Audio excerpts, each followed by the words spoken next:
लोग को समझना है घर्षण क्लच, मतलब कि जो अभी पढ़ा था ना लोग, मैं बताया कि अधिकांश वाहनों में घर्षण क्लच का प्रयोग किया जाता है। अब इसका सिद्धांत क्या है? क्लच को हम लोग दो प्रकार से उपयोग कर सकते हैं, ऑपरेट कर सकते हैं, या फिर हैंड से या फुट से।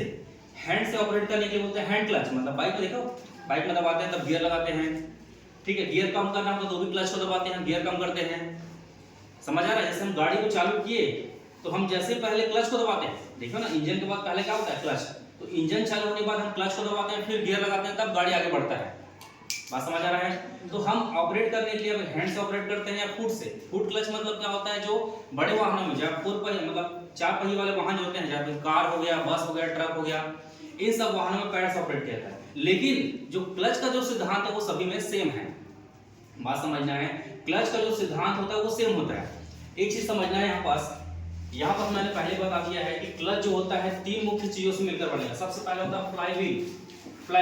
फ्लाईव्हील मतलब एक प्रकार का ऐसा व्हील होता है जो घूमते रहता है, ठीक है। उसके बाद जो होता है डिस्क प्लेट, उसके बाद होता है प्रेशर प्लेट। ये सभी क्लच मिलते हैं, फिर अलग होते हैं, फिर मिलते हैं, फिर अलग होते हैं, ठीक है।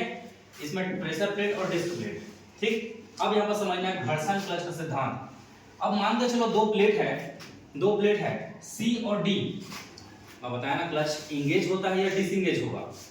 समझ आ रहा है? इंगेज होगा या डिसएंगेज। जैसे मैं गाड़ी का क्लच दबाऊंगा, फिर गियर लगाता हूं फट से, तो मतलब चिपक गया, फिर हट गया, फिर चिपकता है, फिर हट जाता है। अभी यहाँ पास एक ऐसा गियर देखो, ये है शाफ्ट। बताया ना कि इंजन के बाद क्या होता है? इंजन में शाफ्ट लगा रहता है, क्रैंक शाफ्ट, उसी में क्लच लगा होता है, उसी में क्या होता है? गियर बॉक्स लगा रहता है, ठीक है। तो ये मुख्य शाफ्ट होता है ए और ये है बी।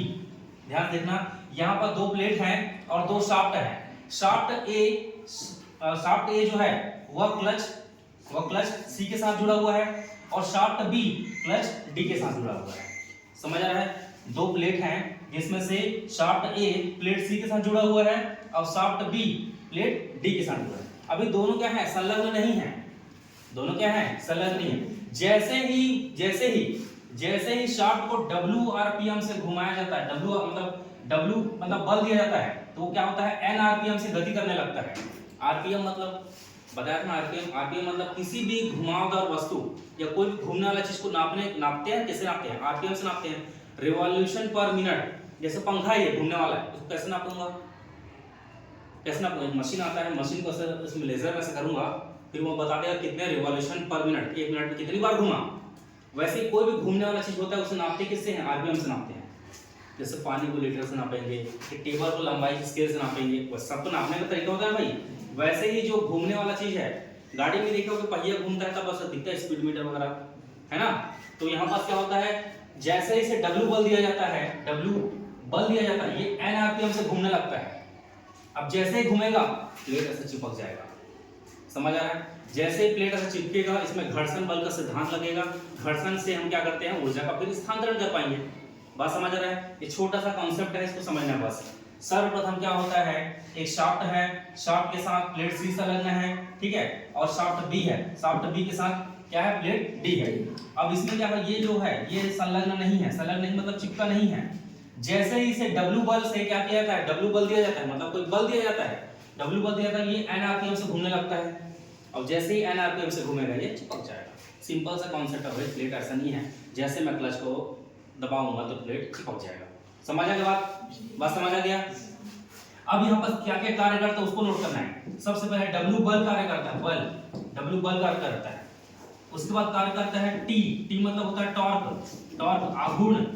आघूर्ण कार्य कर रहा है। मैं बताया हूँ आघूर्ण मतलब क्या होता है? ऐसा बल लगना, दोनों दिशाओं में बल लगना, आघूर्ण, ठीक है, टॉर्क, ठीक। उसके बाद एक चीज और कार्य करता है R मतलब होता है क्या? घर्षण, ठीक है, घर्षण, ठीक।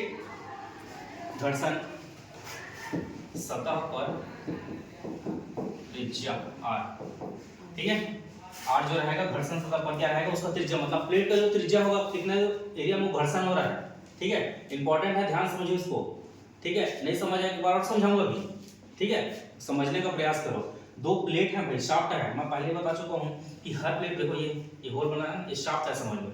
ये पेंसिल जो है, पेन जो है, ये क्या है? ए है, और ये प्लेट है। मान के चलो अलग अलग प्लेट है भाई, अलग अलग प्लेट है। एक प्लेट सी है, एक प्लेट डी है। जैसे ही क्या करते हैं उसमें बल लगाया जाता है तो W RPM से घूमना चालू करता है, अब घूमते घूमते चिपक जाता है।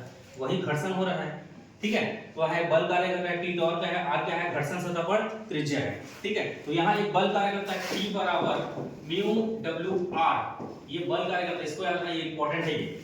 टी बराबर टॉर्क बराबर होता है म्यू डब्ल्यू आर, आर मतलब क्या होता है उस प्लेट का त्रिज्या, डब्ल्यू बराबर होता है कार्य, और म्यू क्या होता है, म्यू क्या होता है, म्यू क्या होता है उसमें घर्षण, ठीक है।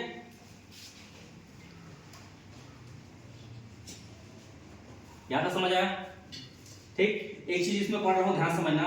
इस प्रकार से हम देखते हैं कि क्लच घर्षण क्लच जो होता है, घर्षण प्लेट पर आघूर्ण 3 कारकों पर निर्भर करता है। ये जो घर्षण प्लेट में होता है, घर्षण का सिद्धांत जो होता है वो 3 चीजों पर निर्भर करता है। सबसे पहले म्यू, डब्ल्यू और आर, ये तीनों चीज पर निर्भर करता है, समझ आ रहा है, ये तीनों चीज पर निर्भर करेगा। इसका मतलब क्या होता है, उपरोक्त कारकों में वृद्धि आघूर्ण की राशि भी बढ़ जाएगी। जैसे ही अगर बल बढ़ाया जाएगा तो टॉर्क भी बढ़ेगा, त्रिज्या बढ़ाया जाएगा तो भी टॉर्क बढ़ेगा, और म्यू घर्षण को वृद्धि किया जाएगा तो भी बढ़ेगा। परीक्षा में पूछा जाता है घर्षण क्लच के सिद्धांत के अनुसार जो आघूर्ण होता है, आघूर्ण किन किन कारकों पर निर्भर करता है, तो याद रखना है म्यू ऐसा, म्यू आधा म्यू, ठीक है। घर्षण नियतांक वगैरह है वो घर्षण का नियतांक है, ठीक है। म्यू, डब्ल्यू और आर का मतलब क्या होता है, जो प्लेट का जो त्रिज्या होता है ना भैया, ये प्लेट का जो त्रिज्या होता है, जहां पर घर्षण है, प्लेट का जो त्रिज्या होगा वही क्या करता है आर। डब्ल्यू मतलब बल, जितने बल लग रहा है, जितना बल लग रहा है, समझ आ रहा है। तो टॉर्क किस पर निर्भर करता है, म्यू डब्ल्यू आर पर निर्भर करता है। यहां तक समझ आया सभी को। एक बार फिर से बता रहा हूं, घर्षण क्लच के सिद्धांत में लिखना कैसे है आप लोग को। मान लो एक शाफ्ट ए है, ऐसे लिखते हैं, मान लो शाफ्ट ए है जो प्लेट सी के साथ कनेक्ट है या जुड़ा हुआ है, तथा शाफ्ट बी प्लेट डी के साथ जुड़ा हुआ है, जो प्लेट क्या है, दोनों प्लेट क्या है, संलग्न नहीं है, संलग्न है, तथा जैसे ही उसमें बल दिया जाता है तो प्लेट क्या होता है, शाफ्ट क्या होगा, n आरपीएम से घूमने लगेगा, और ये सी और डी क्या होंगे, दोनों जुड़ जाएंगे। समझ आ रहा है, छोटा सा सिद्धांत है, इंपॉर्टेंट है, ध्यान समझना इसको। जिस प्रकार से क्लच का सिद्धांत समझेंगे उसी प्रकार से मैं गियर का सिद्धांत बताऊंगा। गियर के सिद्धांत में बताना है कि उसमें दांत वगैरह होते हैं, किस प्रकार से वो इंगेज होते हैं, वो सब कुछ देखेंगे आगे। बात समझ आ गया, ठीक है, बंद कर।